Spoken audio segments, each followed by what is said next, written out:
Assalamualaikum, hello, and a good evening to all my co-citizens, whether they're living in AJK, Azad, Jammu, Kashmir, or whether they're living in any other part of the world. And my particular target audience for this video is England, the United Kingdom, or what used to be described as Great Britain. And the diaspora there of AJK is who I'm targeting, and I'm trying to make a 5-minute video to complement the 4,000 word extensive written article that I wrote for portmir.org.uk,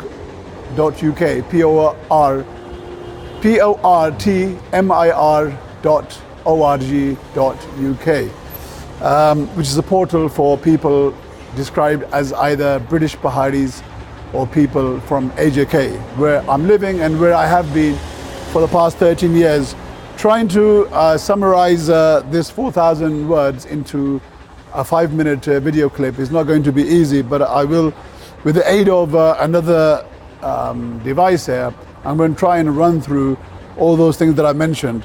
So I like the way that Rais Haider has described this as reclaiming Azad Jammu Kashmir for her people.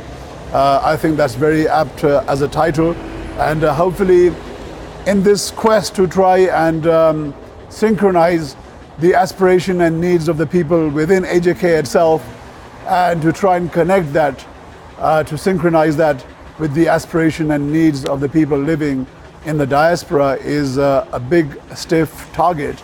But I'm sure that if we try and be consistent and to try and keep plugging away, I'm sure we will eventually get there.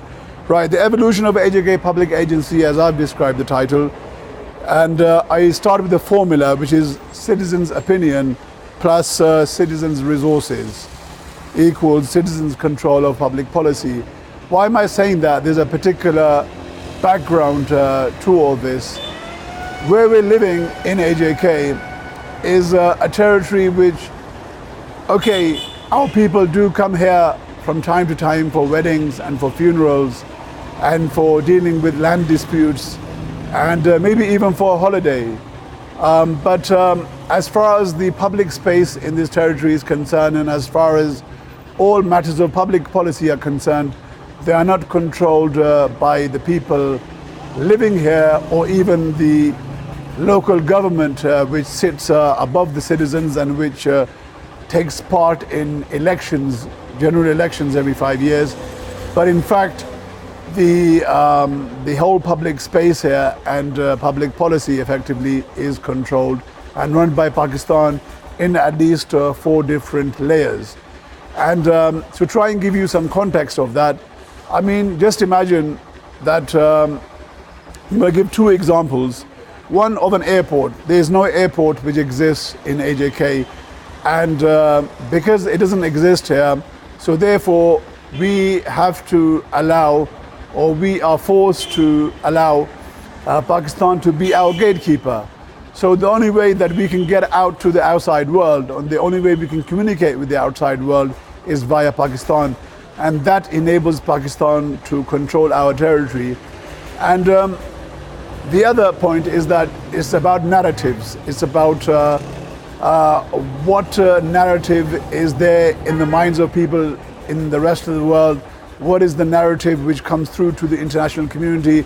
What is the narrative which comes out in international media, in international academia? And what we find is that the narrative that comes out from AJK is one which just apes or just copies the narrative, or is forced to copy the narrative of Pakistan, which is all about making sure that Islam is a bastion of the Muslim Ummah, and you know, they are doing everything to protect the Ummah's interests throughout the world, whereas that is a very, very problematic stance.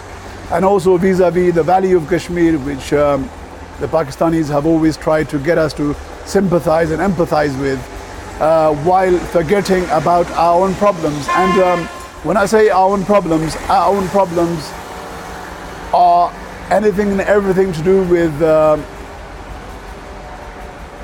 everything that concerns us in the public. For example, our diet, the food that comes here, the cooking oil, the ghee that comes here from Pakistan, to the low quality of internet communications, telephone communications that exist here in AJK, to the airport issue which I mentioned to you already. The education system here is absolutely abysmal, and it in no way allows us to compete with the rest of the world. And I'm noticing that I'm coming to the end of 5 minutes, and I haven't even begun talking about the reason why collecting citizens' opinion, which I've done for the past 4 or 5 years, combined with citizens' resources, which means their time, their effort, whether it's physical effort or intellectual effort, and their resources in terms of finance. Until we don't have a mechanism or a framework which is not only transparent, but which is accountable and which is meritocratic for the people. And the only way that you're going to really understand what I'm trying to say is that if you go and read through that 4,000 word article, until our society does not start heavily engaging in reading and academia, we are not going to be able to solve our problems. And in order to solve these problems, the institutional framework that I'm giving, in short, is called agency. And it's a word which is slowly creeping up in Western academia as well. And by that, all I mean is that the people of this territory need to take ownership of this territory, and they can't do that without an institutional framework, and which I describe as agency. Thank you very much for watching, and goodbye from Rawalakot.